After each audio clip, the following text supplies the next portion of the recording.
Some people have such a clear and profound purpose in their life. They know exactly why they were put on this planet. And they live that purpose out with such passion and conviction that you can't help but notice it and admire it. For example, Martin Luther King, clear purpose on his life. Martin Luther King Jr.'s purpose was justice. Or Steve Jobs, clear purpose on his life. The purpose of his life was to create technology that was not only transformative and innovative, but beautiful and accessible. Mother Teresa, the purpose of her life was mercy. Mattress Mac, the purpose of his life is mattresses. Also gambling, but mattresses. Another pop culture reference, DJ Khaled. Purpose of his life is to win, because all he does is win, win, win, no matter what. Some people have a clear calling and purpose in their life, and they live it out with passion. They know why they were put on this planet. Have you met anyone like that? Do you know anyone personally like that who has just a clear sense of purpose? The reason I ask that question is because today we're continuing our teaching series called Summer School, where we are walking through a couple different letters in the New Testament, and we're right now looking at Paul's letter to the Philippians. The Philippian church was Paul's best students in the gospel, you could say. They were understanding it, they were grasping it, they were living it out in life of mercy and sacrifice and generosity towards others. And Paul is calling them in this letter to lean in and to mature even more. And Paul is, for the Philippian church, that person of supreme purpose. Paul had a clear purpose on his life, and he lived it out with incredible passion. And Paul's purpose was very, very simple and straightforward. Paul's purpose was Jesus. Paul's purpose was to rest in and to celebrate and to share the good news. It was to rest in personally, to share with everybody, and to celebrate at all times the gospel. That brings us to our Greek word for the week. Our Greek word for the week is the word that's often translated as gospel. Our Greek word for the week is euangelion. Euangelion. Repeat after me. Euangelion. Yeah, you got it. It's a bit of a mouthful, but it's the word that is translated as gospel, or sometimes it's translated as good news. It's also translated as glad tidings. So when the angels appear over Bethlehem after Jesus is born and they say, we bring you good news of glad tidings, what they're saying is, we bring you euangelion, we bring you gospel, we bring you good news. And the point and purpose of Paul's life is to bring glory to, put the focus on, have his whole life be a giant red blinking arrow towards the person and the work, the good news, the glad tidings of who Jesus is and what Jesus has done. Paul lives with incredible purpose. Now, Paul lives with great purpose for a couple of reasons. Number one, Paul knew that this was what the world needed. He believed deep in his bones that the answer ultimately to every problem, that the deepest need in every human heart was to know and experience the love of God, and that the love of God was given to us through Jesus. Paul knew that.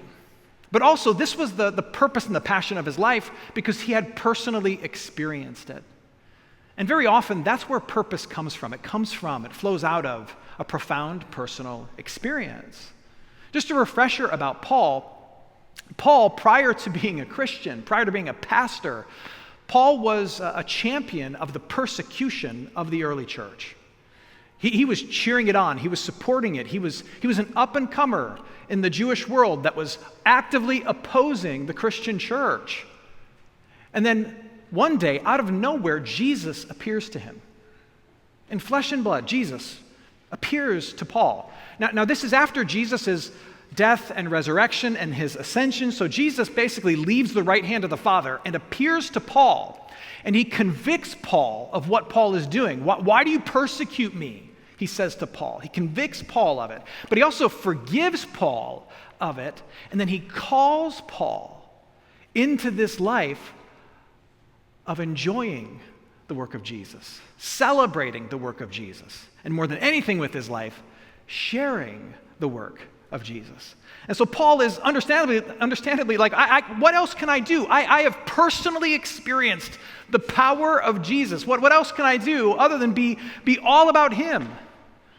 And what you see is that in Paul, when you understand your purpose in life to this degree, it brings incredible clarity and peace to your life. No matter what curveballs life throws at you, when you understand your purpose, you still know what you're put here to do. So hurricanes hit and tragic headlines occur and the world around you is upset and uncertain and anxious, you still know what you're here for. Amen. You still know your purpose on this planet. It gives you incredible clarity and peace that no one can take away from you. So for example, with Paul is writing this letter in prison. Paul, in all likelihood, is chained to the floor. There are chains around his feet, affixing him to the floor. And yet Paul, while he's in prison, he doesn't know if he's going to get out or if he's going to die there. And yet Paul, while he's in prison, is able to have a tremendous sense of peace and great clarity about the point and purpose for his life. Listen again to what he says. This is a little earlier than what we just read. This is Paul in verse 18. He says, remember, he's in prison. He says, I will rejoice, for I know that through your prayers and the help of the Spirit of Jesus Christ, this will turn out for my deliverance. As it is my eager expectation and hope that I will not be at all ashamed, but that with full courage, now as always, Christ will be honored in my body, here's the key, whether by life or by death. Paul says, whether I die here or whether I get out of here, my purpose is going to be fulfilled here. Because my purpose is to glorify and make much of and to enjoy him. And so if I die a martyr, guess what?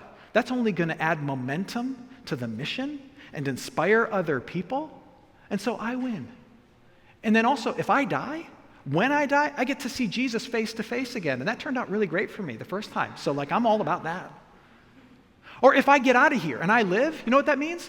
It means I get to continue to encourage churches like you and talk about Jesus and help you make much of him. All I do is win, win, win, no matter what. Paul says, my purpose, which is to make much of Jesus, is going to get lived out no matter what. Clarity, peace that he has because he knows his purpose. Now, Paul's reason for including this in this letter is because Paul wants the church in Philippi, and he also wants us today to understand that it's not just his purpose to make much of Jesus. It is the church's purpose. It is your purpose as an individual follower of Jesus, to rest in and to celebrate and to share and to make a big deal with your life out of the person and the work of Jesus. It's not just a Paul thing, it's a whole church thing. It is your thing too, whether you knew it or not. Listen again to what he says. He says, let your manner of life be worthy of the gospel of Christ. In other words, you've had the same experience with the love of God through Jesus Christ that I've had. Let it be reflected in the life that you live. You've had a different kind of experience. You've been transformed by the mercy and grace of Jesus. Live a life that shows that, so that whether I come and see you, whether I live, or I'm absent, if I die, I may hear word of you that you are standing firm in one spirit, with one mind, striving side by side for the faith of the gospel, and not frightened in anything by your opponents. He says, you too have encountered Jesus. And my expectation, my desire is that whether I get out of here or whether I die here, that I get a report about you in Philippi, in Spring Branch. I get a report about you that you are living a life that is impacted by the message of Jesus. And you are striving and working to make that message take root in your own heart and the heart and lives of people around you. and that you are living with peace and clarity that comes from knowing your purpose. There's opposition that's going to come to you. There's difficulties in life that are going to face you. And as I have peace and clarity in the face of those things, my expectation and my prayer is that you would have peace and clarity in those things because you know your purpose. I don't know what you thought the purpose of your life was. But if you're here as a baptized follower of Jesus, this is it for you. I mean, there are a lot of other things that our lives can and should be about, but they all fall ultimately for the baptized underneath this ultimate heading of Jesus, of who he is and how he loves and all that he forgives and what he's promised and how he's coming back and what his mission is for the church and what he wants to do in us and through us and for us. It's actually all about that, and everything, even other important things, are a secondary thing. And Paul says, I want that to take root for you. I want you to know that. Now, a reason that Paul feels motivated to remind the church of this is because Paul understandably is concerned that the church at Philippi would lose focus on this, that it would forget what its ultimate and individual purpose is. Because, if history was any indicator, that's what was happening at the church at Corinth. They had some serious stuff going on. It was like a Hallmark movie, man. Just a mess. Or a Lifetime movie, more like it, yeah. Or the church at Rome, all kinds of drama and issues. Or the church in Galatia, wrestling with all kinds of poor teaching, false teaching, and heresy. They had lost focus on purpose and identity. It's all about the finished work of Jesus for us. It's all about that, losing and struggling to keep focused on that. And I'm sure that Paul's hope and expectation is that the church of Philippi would stay focused. You see, there's a constant battle for our attention as individual followers of Jesus and in the church as a whole. There are so many things that threaten to confuse our purpose as people. The two primary things in the local church, I would argue, are division and distraction. A particular kind of division. The church often experiences division when cultural priorities try to become church priorities. I'm not sure if you've noticed, but the culture only ever fights or concerns itself with ultimately three things: money, sex, and power. And they're constantly wondering, who has it? How can I get more of it? How do we control it? How do we get our share of it? It comes down to those three things. And then there's this battle to make those priorities church priorities. That are divisions created along lines of who has and who should have power and sexuality and money and all these different things, all the dividing lines of culture around these three things, to bring them into the church and say those same dividing lines need to exist here. And that causes division in the church. Amen. It does.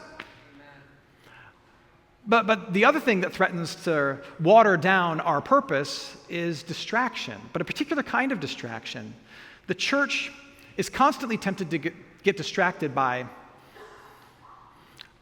personal comfort, consumeristic comfort, a hyper focus on my comfort and my success and my ability to be awesome in all the ways that this world defines awesome and successful. And to take those desires and to transfer them into the church and to see the church as a means towards achieving and attaining some of those comforts. So I want my kids to be better behaved. The church better speak to that. I want my marriage to be stronger. Church better fix that. I need more money. Church can help me with that. I want to be more successful in my career. Build up myself. The church can help me with that. I want to be made comfortable or more successful in all these areas. And what happens is when you take that consumeristic lens driven by a desire for ease, success, and comfort, and you try to view the church through that lens, then you start seeing the church the same way you see a restaurant. Amen. People start seeking out a church or leaving a church, not because of what it teaches or the gifts that it gives to you in Jesus Christ, but we start choosing or leaving a church based on what's on the menu for me. It doesn't offer what I like. and so I'm gone. And those things distract and divide. And it waters down the purpose. And Paul is saying, look, I don't want you to do that. I don't want you to get distracted and divided by all those things. I want you to keep your purpose individually and collectively as a church on Jesus Christ. It's him. It's always, always him. Amen. And so then let's look a little more at how that happens.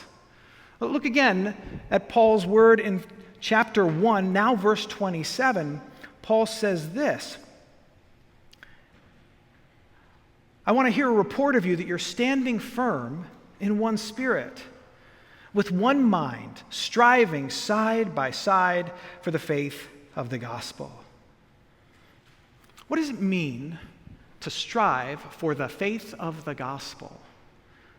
That's an awkward construction. You actually don't see that precise sentence anywhere else in the New Testament. Strive for the faith of the gospel. But what I believe it means is this, that we as individuals and also as a local church, we are working and praying and wrestling to ensure that there is greater dependence upon the work of Jesus in us and among us. That there are more and more people who have a relationship with the person of Jesus among us. And that we seek to see the impact of the work of Jesus expand through us, that we want to see the reality of the gospel grow in every possible way, because we understand that that's the most important thing. So on an individual level, I think it looks like this. Striving for the faith of the gospel looks like this. It looks like your own heart, your own home, and your own neighborhood. It looks like your heart and your people and your community. I want to see faith in Jesus grow in my own heart. I want to understand it more. I want to see the world through the lens of it more. I want to appreciate it more. I want my faith to grow in my own heart. That's striving for the faith of the gospel. I also want to see my tribe, like my people, like my little circle of people that God has given to me, like my family, my dear friends who are like family, all the people that are in my world. I want to make sure that they are led to faith. And that if they don't have faith now, that I'm praying for them, I'm inviting them, I'm trying to model this for them, that if they're in my circle, the faith is all around them. It's going to get all over them, if not in them, right? I want to make sure that my tribe, insofar as it depends on me, they have an encounter with faith in Jesus. And then my neighbors, my coworkers, I want to make sure that they feel the impact of my faith. That having faith in Jesus makes me a little more generous than other people, or a little more compassionate, a little more quick to forgive, less anxious in this world. And that like the rest of the world, like my neighbors and my coworkers, like they benefit from that. Do they see something in me that's even slightly different than what the rest of the world offers? Like I want the gospel to make a difference in my heart, in my home, and in my neighborhood. That's what it looks like. Strive for the growth of the gospel. That's the purpose of the Christian life. The 19th century Russian novelist, Fyodor Dostoevsky, fantastic novelist, of course, that's an understatement by far, but also an incredible philosopher and a man of faith who struggled deeply in his faith. He once said this.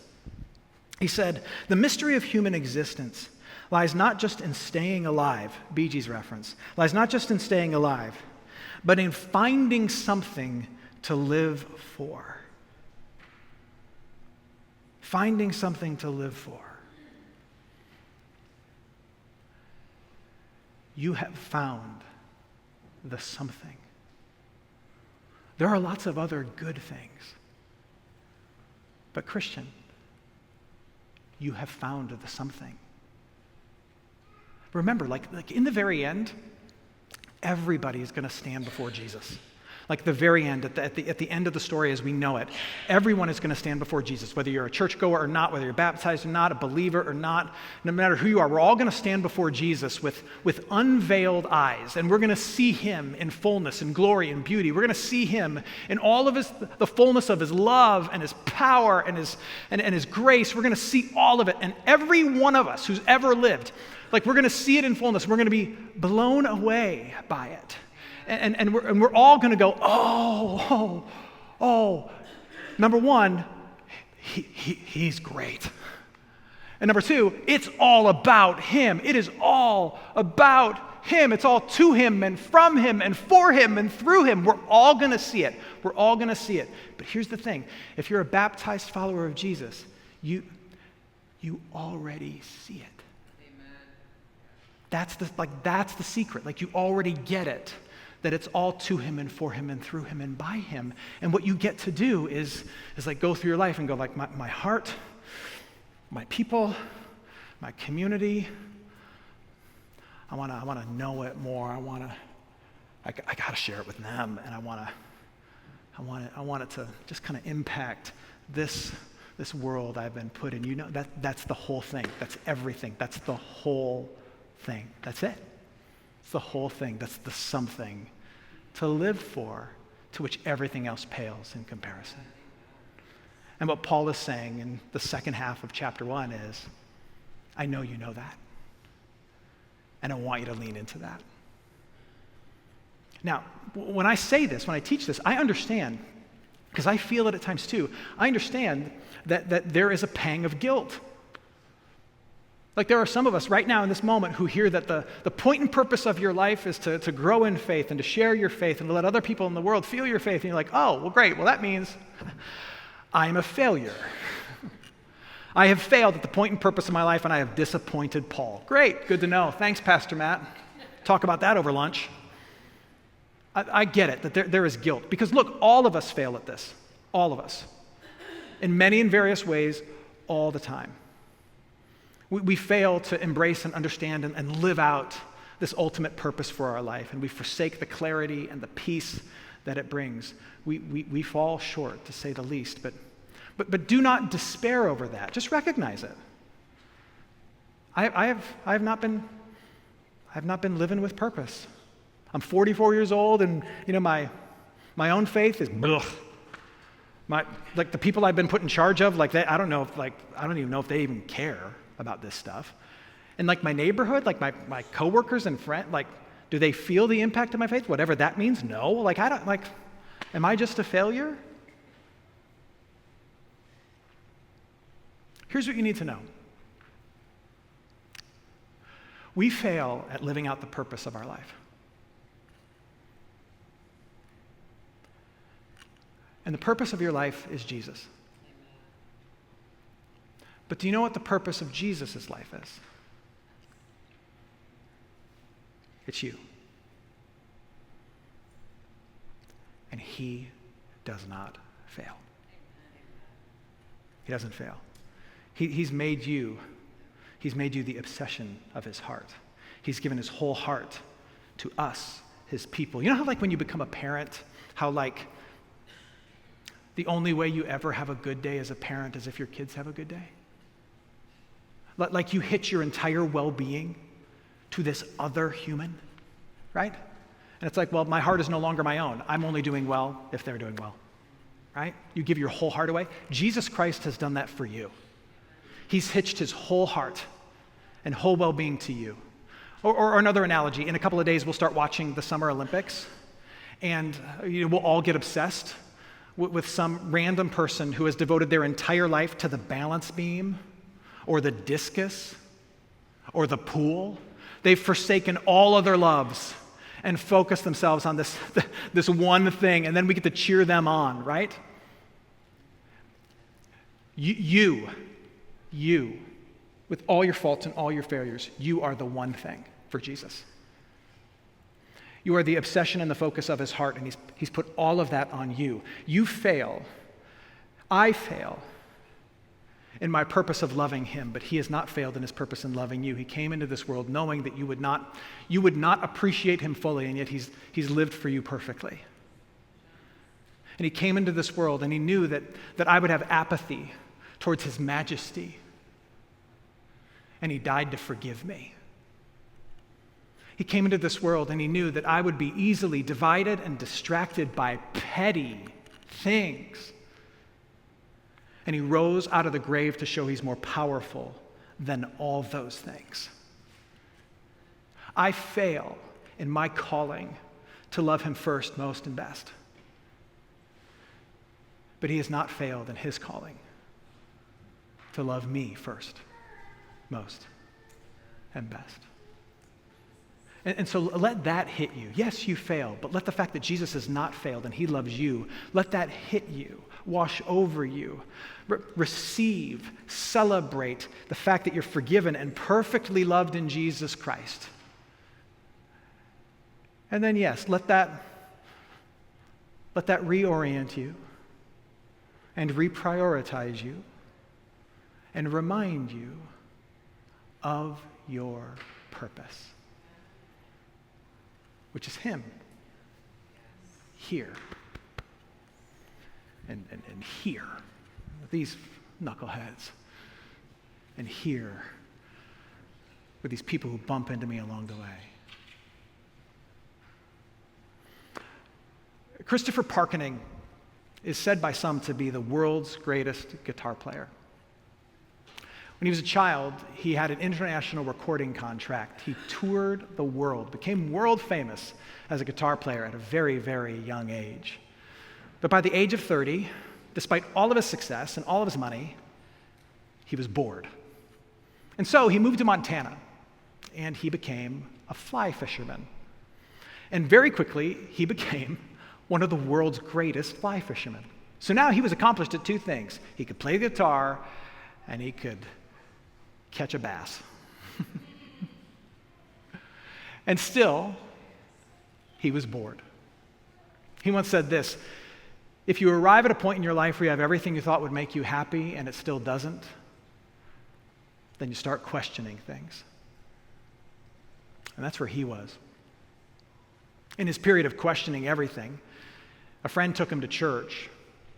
He went to church in Montana that very first time, and the sermon was on another one of Paul's letters, 1 Corinthians, in which Paul said this: whatever you do it all for the glory of God. And Parkening says that that moment and that sermon and that invitation to church, it hit him that he was really good at two things. He was really great at playing the guitar, and he was really great at catching fish, probably better than anybody in the world, and yet he was missing one thing. And the one thing that he was missing was knowing that he could do these things and every other thing to the glory of God. And that in all these things that he was trying to do with his life, he was covered in the grace and mercy of God through Jesus Christ. And he said when he realized that he was covered in grace and mercy through Jesus Christ, and that he had a reason for living larger than himself, larger than just gaining applause from a stage or catching fish in a river, but that he lived to put a spotlight on and bring glory to and to rest in and celebrate and share the grace of God, that suddenly gave him a purpose in his life and a sense of peace in his life that changed his life. He knew the secret to life. You can have everything and yet still feel as though you have nothing if you lack the one thing that is needful, which is knowing why you exist, which is to know him and love him and bring glory to him and share him in all that you do. Friends, I don't know what your chops are on the guitar or how you are with a rod and reel, but I do know this, that you have the same secret that guy did. There are lots of purposes in life that you can live for, but if your purpose in this life is something of this world, ultimately it will fade, it will fail, it may frustrate you. But there is one purpose that will never let you down. And it is the same as Paul's. It is the same as Christopher the guitar player. Same as mine. May your heart grow in faith. May your people be led to the faith. May the world around you feel your faith. And may other people look at you and say, oh, he's just like Mattress Mac or DJ Khaled. He knows exactly what he's here for. Amen.